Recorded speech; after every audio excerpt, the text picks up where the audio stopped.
Hello बच्चों, welcome to एमबोर्ड channel. स्वागत है आप सभी का आपका अपना यूट्यूब चैनल एमबोर्ड पर। और हम लोग हिस्ट्री चैप्टर 1 पढ़ रहे थे और आज के क्लास में पढ़ेंगे इटली का एकीकरण कैसे हुआ। ठीक है, लेकिन उससे पहले आप लोग बताइए कि आप लोग जितना पढ़ रहे हो उतना समझ में आ रहा है कि नहीं आ रहा है। और हम जो तैयारी करवा रहे हैं यहाँ पे वो टॉपर के उद्देश्य से करवा रहे हैं। एकदम एक एक क्वेश्चन आपके एग्जाम में बन जाएगा। एकदम निश्चिंत रहे और चैनल को सब्सक्राइब कर ले, वीडियो को लाइक कर दे और अपने दोस्तों के पास भी शेयर करे। और 4-5 वीडियो मेरा पढ़े पीछे का, शुरू से पढ़े 4-5 वीडियो। यदि नहीं समझ में आता है और एक चैप्टर पढ़ने के बाद एक एक प्रश्न आपका नहीं बन जाता है, पूरा कहानी ये सब पूरा हिस्ट्री दिमाग में नहीं घुस जाता है, तो आप ये चैनल छोड़कर जा सकते हैं। लेकिन हम आपको यही सलाह देंगे कि आप एक चैप्टर पढ़े या शुरू से लेकर के 4-5 वीडियो पढ़े, उसके बाद आपको दूध के दूध और पानी का पानी हो जाएगा। तो चलिए, हम लोग इटली का एकीकरण पढ़ रहे थे। जो लोग पीछे से पढ़ते आ रहे हैं वो जानते हैं कि एकीकरण क्या होता है। ठीक है, एकीकरण का मतलब होता है टूटे हुए क्षेत्रों को एक भाग एक जगह कर देना। ठीक है, और एकीकरण के बारे में खूब बढ़िया से बता दिए थे। तो एकीकरण क्या होता है, क्या होता था कि बाहरी शक्तियां दूसरे देश पर जब राज करती थी तो उसको तोड़ देती थी, बांट देती थी, छोटा छोटा भागों में बांट देती थी। बांट इसलिए देती थी कि एक क्षेत्र के लोग दूसरे क्षेत्र के लोग से अपने आप को अलग समझे। इससे शासन चलाना आसान हो जाएगा। यहाँ के लोग को अत्याचार करेंगे तो लगेगा कि फल्ला क्षेत्र के लोगों पर अत्याचार हो रहा है, हम पर नहीं हो रहा है। और लोगों में राष्ट्रवाद की भावना नहीं पनपेगा, अलगाववाद का भावना रहेगा। तो एकीकरण इसीलिए किया गया, इटली को बहुत ज्यादा क्षेत्रों में बांट दिया गया था। और उसका एकीकरण कैसे हुआ, राष्ट्र इटली एगो राष्ट्र कैसे बन के उभरा, उसके बारे में हम लोग पढ़ने वाले हैं। तो देखिए, इटली का एकीकरण जो था वो 2 चरण में हुआ। कितने चरण में हुआ? 2 चरण में। पहला चरण में क्या हुआ कि जो नेपोलियन था, नेपोलियन के बारे में आप लोग बहुत बढ़िया तरीका से जान गए हैं, इसलिए करें कि आप शुरू से जाकर के पढ़े। नेपोलियन जो था उसने इटली के एकीकरण करने का प्रयास किया। उसने क्या किया था कि इटली को तो ये कई जो टूटे हुए क्षेत्र में बटा हुआ था उसको एक शासन के अधीन लाया। सड़क व्यवस्था को ठीक किया, यातायात व्यवस्था को ठीक किया और उसको ठीक करके एक शासन व्यवस्था के अंतर्गत लाया। एकीकरण करने का प्रयास कर ही रहा था और अपना काम आगे बढ़ा ही रहा था कि उसको वाटरलू के युद्ध में हरा दिया जाता है ना। और उसको आपको बताए थे कि सेंट हेलेना के द्वीप पर भेज करके जहर देकर मार दिया जाता है। तो जैसे ही वह एकीकरण करने ही वाला था इटली का, पहला चरण में ऐसे ये होता है कि इटली का एकीकरण नेपोलियन करना स्टार्ट करता है और वो करते ही रहता है। तो इसको वाटरलू के युद्ध में शक्तिशाली देशों ने घेर करके मार दिया, मतलब बंदी बना करके सेंट हेलेना के द्वीप पर भेज करके इसको जिस देकर मार दिया गया। और उसके बाद आता है मेटरनिख। तो आपको मेटरनिख युग के बारे में पढ़ा दिए। तो यहां पर हम लोग समझेंगे कि मेटरनिख क्या करता है, फिर से इटली को तोड़ देता है और तोड़ करके अलग अलग हाथों में सौंप देता है कि तुम ले लो, ये चलाओ, तुम ये लो। जैसे इटली के क्या करता था, इटली का सिसिली और नेपल्स जो भाग था उसको तोड़ करके फर्डिनेंड को दे दिया, है ना। रोम और उसके आसपास के क्षेत्र को तोड़ करके चर्च या पोप को चलाने के लिए दे दिया कि आप चलाइए। तोड़ दिया, बांट दिया, ताकि सब एकजुट ना हो पाए। और जब एकजुट नहीं हो पाएगा तो अलगाववाद की भावना रहेगा। जब अलगाववाद का भावना रहेगा तो राष्ट्रवाद नहीं पनपेगा, राष्ट्र प्रेम नहीं पनपेगा। और जब राष्ट्र प्रेम नहीं पनपेगा तो इटली का एकीकरण नहीं हो पाएगा। सब लोग एक देश नहीं समझ पाएंगे इटली को। अब क्या होता है, जो विजयी देश है उनको शासन करना आसान हो जाएगा इसका फायदा उठा करके। लोम्बार्डी और वेनेसिया जो था उसको बांट करके ऑस्ट्रिया को दे दिया, यानी अपने पास रख लिया। मेटरनिख कहाँ का था? ऑस्ट्रिया का चांसलर था। और परमा मोडेना टटस्की को किसको? हैब्सबर्ग के राजवंश को दे दिया। सब लिख दिए हैं, इसलिए लिख दिए कि आपको टाइम कम लगे। तो पिछला वीडियो में हम थोड़ा सा आपको पढ़ा करके फिर लिखते थे तो उससे टाइम ज्यादा लगता था, वीडियो थोड़ा सा बड़ा हो जाता था, कई लोग आधे वीडियो देखते थे। अब देखिए क्या, जेनेवा सिडोनिया को पिडमाउंट को सौंप दिया। किसको सौंप दिया? पिडमाउंट को। इस प्रकार से इटली को तोड़ दिया गया, मेटरनिख ने तोड़ दिया। लेकिन नेपोलियन, आपको क्या बताया कि नेपोलियन का अंत तो हो गया था, परंतु नेपोलियन के विचार हवा में जीवित थे, है ना। अब कई लोग ऐसे पैदा हो गए जो नेपोलियन के भाव पर चलते थे, नेपोलियन को अपना आदर्श मानते थे। उसी में था कि मेजनी। नेपोलियन तो मारा गया, लेकिन एगो वहां के इटली के राष्ट्रवादियों ने गुप्त दल बनाया था। क्या बनाया था? गुप्त और राष्ट्रवादी दल बनाया था। उसका नाम था कार्बोनरी। और गुप्त रूप से राष्ट्रवाद को पनपाने का काम करती थी, लोगों में राष्ट्रवाद को जगाए रखती थी, नेपोलियन के विचारों को जिंदा रखती थी और आशा जगाए रखती थी कि कभी ना कभी एक ऐसा समय आएगा कि हम शासक को मार करके अपना देश वापस ले लेंगे और इटली का एकीकरण हो जाएगा। और उस दल का नाम था कार्बोनी दल। ये गुप्त दल था, राष्ट्रवादी दल था। इसका सदस्य मेजनी था। कौन था? मेजनी था। तो हम लोग प्रथम चरण में इटली में क्या क्या हुआ था, कैसे एकीकरण का कार्य हुआ, उसके बारे में जान गए।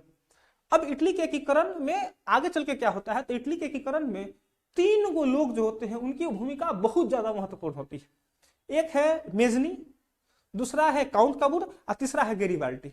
मेजनी क्या करता है मेजनी क्या करता है कि ये गुप्त दल कार्बोनरी का सदस्य होता है, यह एक अच्छा साहित्यकार भी होता है, एक बढ़िया सेनापति भी होता है, योद्धा होता है, लोगों में आत्मविश्वास जगाने लगता है धीरे धीरे जब इसका ताकत बढ़ता है तो, है ना। यह यंग इटली और यंग यूरोप जैसे संस्था बनाता है। यंग इटली जो संस्था बनाता है वो पूरा इटली भर में घूम घूम करके लोगों में राष्ट्रवाद को भावना जगाता है, देश के प्रति राष्ट्रवाद को प्रेम को बढ़ाता था, है ना। और यंग यूरोप को संस्था बनाता था जो विदेश में रहा करता था, यानी इटली से बाहर रहता था और बाहर रह करके अन्य देशों में रह करके इटली के समर्थन का कार्य करता था, इटली के लिए आंदोलन करता था बाहर के देशों में रह करके, है ना। अन्य देशों का भी सहयोग करता था कि नहीं, हम ये जो शासक दूसरे देश से आकर के हमारे देशों पर राज कर रहे हैं उनको जाना चाहिए, इनका अत्याचार नहीं करना चाहिए। तो इटली का जो विदेश नीति भी अच्छा हो रहा था, विदेश से लोग इसको समर्थन भी कर रहे थे क्योंकि इसने यंग यूरोप को बनाया था संस्था को, और ये संस्था लोगों के लिए भी आवाज उठाती थी। यंग इटली अपने देश के लिए बनाया था। तो मेजनी का योगदान देखो क्या रहा कि मेजनी गुप्त राष्ट्रवादी दल कार्बोनरी का सदस्य था, है ना। यह एक अच्छा साहित्यकार और सेनापति था, सब लिख दिए हैं, आपको समझना है केवल, है ना। यंग इटली का स्थापना किया इटली के अंदर, और यंग यूरोप की स्थापना किया इटली से बाहर यूरोपीय देशों के लिए, ताकि विदेशी समर्थन जुटे, ताकि हम समर्थन करेंगे तब ना लोग हमको समर्थन करेंगे। लोग हम दूसरे के दुख के लिए आवाज उठाएंगे तब ना वे देखेंगे कि हमारे अंदर देखेंगे कि हम किस दुख को झेल रहे हैं, तो हमारा समर्थन करेंगे। तो इतना रहा मेजनी का योगदान। अब क्या जाता है काउंट काबूर का योगदान। हम हट जाएंगे, आप लोग लिख लीजिएगा। लेकिन एक बात बोले बच्चा लोग, सब बोलता क्या है, जैसे ऑफलाइन पढ़ाते हैं तो वीडियो देखता था, कहता सर आप पढ़ाते तो बहुत अच्छा है, ऑफलाइन भी ऑनलाइन भी, लेकिन एक है कि आप थोड़ा सा एनर्जेटिक होकर के पढ़ाइए। तो आपको बताया अभी ठंडा का मौसम है ना, और एनर्जेटिक एनर्जी तो बहुत है, लेकिन सब एनर्जी ऊपर आते आते भाव बन जाता है। इतना ठंडा है और छत पर शूटिंग कर रहे हैं, मेरे पास फोन है, कैमरा से तो है भी नहीं। घर में शूटिंग करते थे तो पूरा जो अम्ब्रेला लाइट लगा है उस सारा बोर्ड पर छाप आ जाता था, है ना। यहाँ पर थोड़ा सा लाइट भी आ रहा होगा ज्यादा, इसलिए छत पर बनाना पड़ा है, और ठंडा के मौसम है, इसलिए आप वीडियो को लाइक करें, चैनल को सब्सक्राइब करें। कुछ नहीं जाता है सब्सक्राइब करने में, नहीं भी कीजिएगा तो हम कार्य क्या कर सकते हैं, लेकिन आप लोग पढ़िए। देखिए काउंट काबूर का योगदान आपका अगर बताएं तो काउंट काबूर का योगदान क्या रहा। काउंट काबूर जो था पिडमाउंट है ना, देखो जनेवा और सडनिया को बांटकर किसको दे दिया था, पिडमाउंट के वहीं के शासक को दे दिया था मेटरनिक, और उस पर अपना नियंत्रण रखता था वहां के शासक का। लेकिन पिडमाउंट के जो शासक थे उसका नाम था विक्टर इमैनुअल। क्या नाम था, विक्टर इमैनुअल। अब विक्टर इमैनुअल ने काउंट काबूर को अपना प्रधानमंत्री बनाया। किसको बनाया, काउंट काबूर को। अब प्रधानमंत्री सारा काम करता है ना।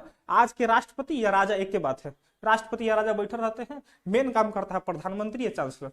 तो पिडमाउंट का जो शासक बना, इटली के क्षेत्र का एक भाग है जनेवा सिडोनिया, पिडमाउंट का जब शासक बना ये विक्टर इमैनुअल, तो उसने काउंट काबूर को प्रधानमंत्री बनाया और कहा कि काउंट काबूर में वो जुनून है, जज्बा है, इसके पास योग्यता है कि चाहेगा तो इटली का एकीकरण कर देगा। और जब इटली का एकीकरण कर देगा तो जनता हमर गुण गाएगी कि वाह काउंट काबूर के कर से प्रधानमंत्री है, तो विक्टर इमैनुअल के, तो विक्टर इमैनुअल का भी नाम इतिहास में दर्ज हो जाएगा, हो भी गया, है ना।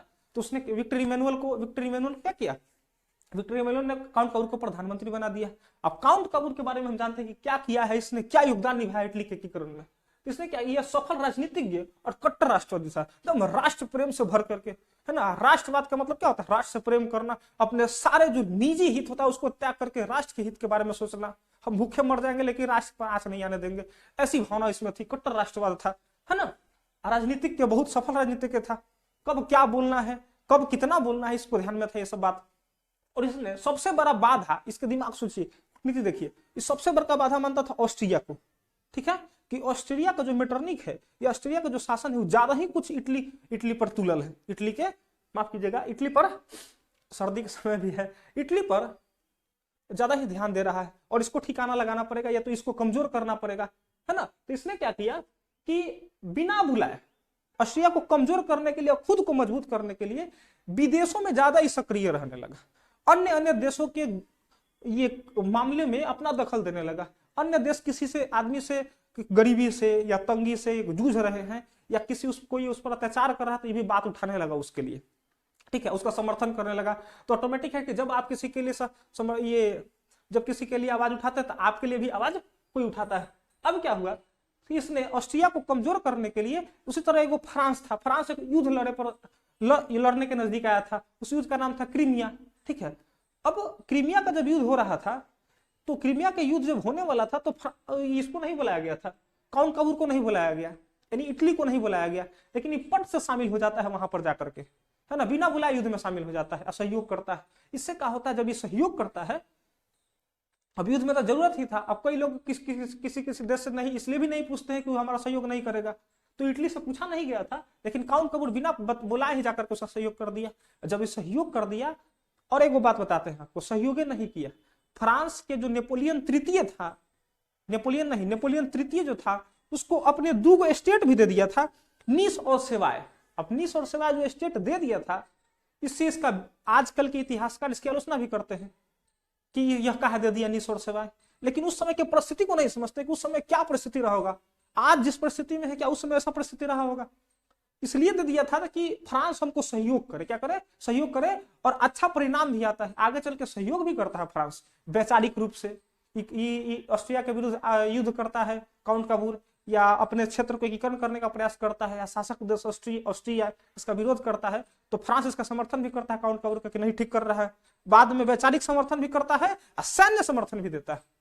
लेकिन यही था कि आजकल के इतिहास नीस और सेवाएं राज्य दे देने के कारण इसका आलोचना करते हैं, लेकिन कई इतिहासकार इसके पक्ष में भी है ना। तो क्या है कि इसने खुद को मजबूत और ऑस्ट्रिया को कमजोर करने के लिए फ्रांस की तरफ बिना बुलाए क्रीमिया युद्ध में भाग ले लिया, ठीक है, और जिसका लाभ उसे आगे चलकर किसमें, वैचारिक समर्थन और सैन्य समर्थन के रूप में प्राप्त हुआ। इतना योगदान था। इसी कूटनीति के बल पर ये जो काउंट कबूर है उत्तरी और मध्य इटली का एकीकरण कर दिया। अब बच गया दक्षिण वाला भाग, है ना, उत्तर और मध्य इटली का एकीकरण हो गया है, अब बच गया दक्षिण वाला भाग। तो दक्षिण वाला भाग का एकीकरण हमारा करता है गैरिबाल्टी। कौन करता है, गैरिबाल्टी का करता है, इटली के एकीकरण को अंतिम चरण तक पहुंचा देता है, अंतिम लक्ष्य तक पूरा काम कंप्लीट कर देता है। ये क्या करता है कि अपन कर्मचारी, ये बहुत बड़का पद पर रहता है, नाविक रहता है ना, तो इसके पास ढेर सारा कर्मचारी रहते हैं, काम करने वाले लोग रहते हैं, तो उसका और स्वयं सेवक जो खुद से सेवा करना चाहे बिना किसी पैसा रुपया धन दौलत मांगे हुए, तो उसका एगो संगठन बनाता है। और संगठन में अवसर कितना खतरनाक हो बताइए, आप कोई व्यक्ति आपके दल में शामिल है और आपसे उसके बदले काम के लिए पैसा लेता, तो उस व्यक्ति का मनोबल देखिए। और कोई व्यक्ति आपके दल में शामिल हो और एक पैसा आपसे नहीं मांगता हो, एक पैसा की इच्छा ना हो, समझिए कि उसमें राष्ट्रवाद कितना मजबूत होगा और कितना अंदर से उसका मनोबल हाई होगा, है ना। उसका मतलब समझिए कि वो केवल आप ही के लिए जी रहा है, आपके दल के लिए जी रहा है या आपके संगठन के लिए जी रहा है, उसको जीने की आवश्यकता नहीं है। तो क्या हुआ, इसने गैरिबाल्टी ने अपने सशस्त्र सेना बनाता है, शस्त्र के साथ बहुत सारा अस्त्र शस्त्र निपुण सैनिक बनाता है, जो इसका स्वयं सेवक रहता है, कर्मचारी रहता है, इसको बनाया और इटली के सिसिली और नेपल्स पर अधिकार कर लेता है। वही बच गया था क्षेत्र दक्षिण वाला, उस पर अधिकार कर लेता है और पूरा इटली का एकीकरण कर देता है और हमारा इटली का एकीकरण का काम पूरा हो जाता है। गैरिबाल्टी के बारे में अलग से पढ़ाएंगे कल के क्लास में, बहुत बढ़िया तरीका से, बेहतरीन तरीका से, ताकि आपको याद हो जाएगा। 5 नंबर में गैरिबाल्टी के बारे में पूछता है। लेकिन ये भी क्वेश्चन जो होता है, ये जो टॉपिक पढ़ाए हैं, आपको क्या बताए थे कि हम टॉपिक पढ़ाने के बाद आपको बताएंगे भी कि इस टॉपिक से क्या प्रश्न पूछे थे। तो इस टॉपिक से एक प्रश्न क्या बनता है, पहले यहां तक समझे कि इटली का एकीकरण कैसे कैसे हुआ, ठीक है। इटली के एकीकरण में कौन कौन योगदान निभाया, तो कौन कौन निभाया, मेजनी, काउंट कबूर और गैरिबाल्टी, सबके बारे में पढ़ भी लिए। अब प्रश्न क्या बनता है, प्रश्न क्या बनता है, मेजनी कौन था। तो आप लोग केवल पूछा कि मेजनी कौन था, तो आप यहां से लेकर के यहां तक एक लाइन में, जैसे कि हम तीर में लिखे तक आपको बढ़िया से याद हो जाए, आप क्या कीजिएगा, बिना तीर दिए हुए फुल स्टॉप दे करके सारा साथ में जोड़ दीजिएगा और ये मेजनी कौन था 2 नंबर का कंप्लीट हो गया। फिर आपसे पूछा जाएगा 5 नंबर में क्या पूछता है कि इटली के एकीकरण में मेजनी, काउंट कबूर और गैरिबाल्टी के योगदानों की चर्चा करें।